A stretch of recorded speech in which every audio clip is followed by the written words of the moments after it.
Hello, എല്ലാവർക്കും ഞങ്ങളുടെ ലോകത്തേക്ക് സ്വാഗതം. ഞങ്ങൾ രണ്ടുപേരും കൂടി രാവിലെ ഒന്ന് അമ്പലത്തിൽ പോവാണ്. ഞങ്ങളുടെ ഗെറ്റ് റെഡി വിത്ത് us കണ്ടാലോ? കാണാം. അമ്പലത്തിൽ പോകുമ്പോൾ എനിക്ക് ധാവണി എടുക്കണമെന്ന് തലേന്ന് തന്നെ ആൾ പറഞ്ഞിട്ടുണ്ടായിരുന്നു. ഞാൻ നോക്കിയപ്പോൾ ആൾക്ക് പറ്റിയ ഷോളൊന്നും കണ്ടില്ല. എന്നാലും ഒപ്പിച്ചൊരെണ്ണം എടുത്തു. ഏകദേശം കറക്റ്റാണ്. മാച്ച് ഉണ്ടോയെന്ന് ചോദിച്ചാൽ ഇല്ല. എന്നാലും നമുക്ക് ഒപ്പിക്കാം. ദക്ഷയുടെ സന്തോഷമാണല്ലോ നമ്മുടെ സന്തോഷം. അപ്പോൾ പിന്നൊക്കെ വെച്ച് സെറ്റായി. ആൾ ഭയങ്കര ഹാപ്പിയായി. അത് കഴിഞ്ഞിട്ട് ഞാൻ മുടി ചീവി.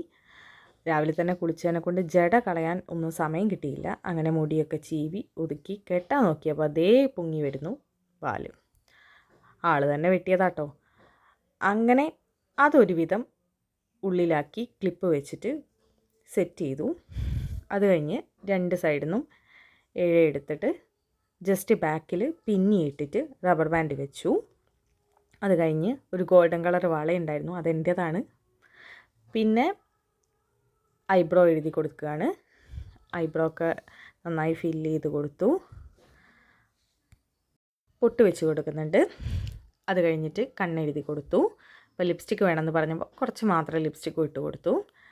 അങ്ങനെ ദക്ഷക്കുട്ടി റെഡിയായി. പിന്നെ ഞാൻ എൻ്റെ മുടിയിൽ ജട കളയാണ്. അത് കഴിഞ്ഞ് സാധാരണ പോലെ രണ്ട് ഭാഗത്തുനിന്നും മുടിയുടെ എടുത്ത് പിന്നീടാന്ന് വിചാരിച്ചു. പെട്ടെന്ന് പോയി വരാമല്ലോ, അമ്പലത്തിൽ തൊട്ടടുത്തുള്ള അമ്പലം തന്നെയാണ്. അപ്പോൾ അതുകൊണ്ട് ദക്ഷക്കുട്ടിയാണ് തപ്പി പിടിച്ച് ക്ലിപ്പൊക്കെ എടുത്ത് തന്നതൊക്കെ എവിടെയാണെന്ന് പോലും അറിയത്തില്ല. പിന്നെ ഐബ്രോ ഫില്ല് ചെയ്ത് കൊടുക്കുന്നുണ്ട്. അത് കഴിഞ്ഞിട്ട് ഒരു കറുപ്പ് പൊട്ട് വെച്ച് കൊടുത്തു.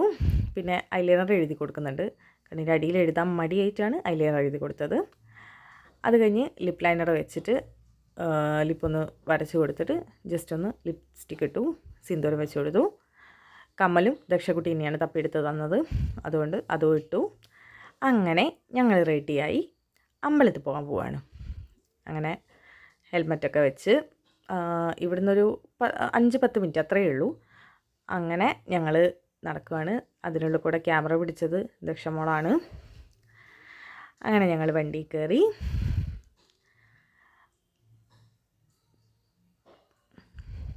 ഇതാണ് കേട്ടോ അമ്പലം. ഇവിടെയാണ് പാർക്ക് ചെയ്തത്. എന്നിട്ട് അമ്പലത്തിലേക്ക് പോയി. അമ്പലത്തിനുള്ളിൽ വീഡിയോ ഒന്നും എടുക്കാൻ പറ്റത്തില്ലല്ലോ, അമ്പലത്തിൽ നമ്മൾ തൊഴാനല്ലേ പോകുന്നത്. അതുകൊണ്ട് ഉള്ളിലേക്ക് വീഡിയോ ഒന്നും എടുത്തില്ല. പുറത്തു നിന്നുള്ള വീഡിയോസാണ് കേട്ടോ എടുത്തത്. അങ്ങനെ അമ്പലത്തിൽ പോയി കുറിയൊക്കെ കിട്ടി. ഞാനും ഹാപ്പി, ദക്ഷയും ഹാപ്പി. അത്രേ ഉള്ളൂ.